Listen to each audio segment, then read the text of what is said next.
2 দিনের সাপ্তাহিক ছুটি ও টানা 3 দিন কারফিউ শেষে খুলেছে অফিস আদালত। প্রথম দিনে সচিবালয়ে প্রবেশে বেশ কড়াকড়ি আরোপ করা হয়।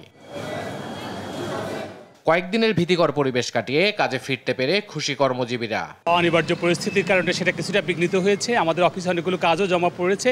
অফিসটা খুলেছে, আশা করি নতুনভাবে নতুন উদ্যমে আমরা কাজগুলো শুরু করতে পারবো। দেশের সরকার যে পরিস্থিতিতে সুন্দরভাবে এটা নিয়ন্ত্রণ করছে এবং আমরা চাই যে সুষ্ঠু পরিবেশ বজায় থাক এবং আমরা সুন্দরভাবে চাকরি করি। কর্মচঞ্চল হয়ে উঠেছে মতিঝিল ব্যাংক পাড়াও। বুধবার কারফিউ শিথিলের পর সকাল 11টা থেকেই লেনদেন করতে আসতে থাকেন গ্রাহকরা। হঠাৎ ব্যাংক লেনদেন বন্ধ হয়ে যাওয়ায় ভোগান্তির কথা জানান তারা। বন্ধটা হয়েছে হঠাৎ করে, তাই না? এটার জন্য তো মানুষ প্রিপেয়ার ছিল না। আমাদের চরম ভোগান্তি হয়েছে, আমরা আর্থিক সংকটে ছিলাম, এখন আজকে একটু ফ্রি হয়েছে। ব্যাংক খোলার সাথে সাথে আমি ব্যাংকের লাইনে দাঁড়াইছি। কারফিউয়ে আটকে পড়া কয়েকজন ভারতীয় নাগরিক জানান, ব্যাংক বন্ধ থাকায় ট্রাভেল ট্যাক্স জমা ও ডলার এন্ডোর্সমেন্ট করতে পারেননি। আমাদের ট্রাভেল ট্যাক্সটা দিতে অনেক সময় লেট হচ্ছে, আরও ডলারে এন্ডোর্স করতে আমরা পারছি না। বাসে টিকিট করার পরে আপনার 19 তারিখে আমি টিকিট করেছিলাম, তারপর 19 তারিখের আপনার সকালে আমাকে জানিয়েছে যে আমার বাসের টিকিটটা ক্যান্সেল হয়েছে, কিন্তু এদিকে আমার ভিসার মেয়াদ শেষ আপনার 21 তারিখ। ব্যাংক কর্মকর্তারা বলছেন, কার্যক্রম শুরু হলেও অ্যাপস ভিত্তিক লেনদেনে সমস্যা রয়ে গেছে।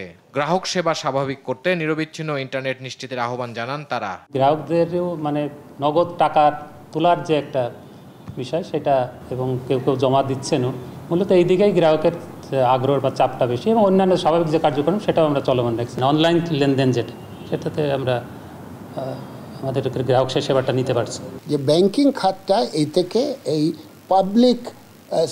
পাবলিক খাত থেকে বা আমি যেটা বলছি সেটা থেকে আলাদা করে কি করে চালানো যায়। আমরা খুব খুশি যে আজকে 4-5 দিন পরে আমাদের কিন্তু ব্যাংকিং খাত চালু হয়ে গেছে।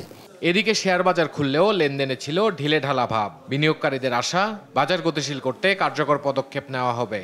ইনশাল্লাহ আমরা 2-1 দিনের মধ্যেই সেটা আমরা ভালো বাজার পাবো, এবং সংশ্লিষ্ট কর্তৃপক্ষকে আমরা দাবি করছি তাদের কাছে, তারাও যাতে দ্রুত শেয়ার বাজার স্থিতিশীল হয় সে ব্যাপারে তারাও লক্ষ্য রাখবেন।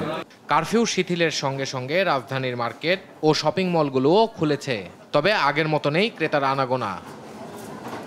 ইফতেখার রেজা, দেশ টিভি, ঢাকা।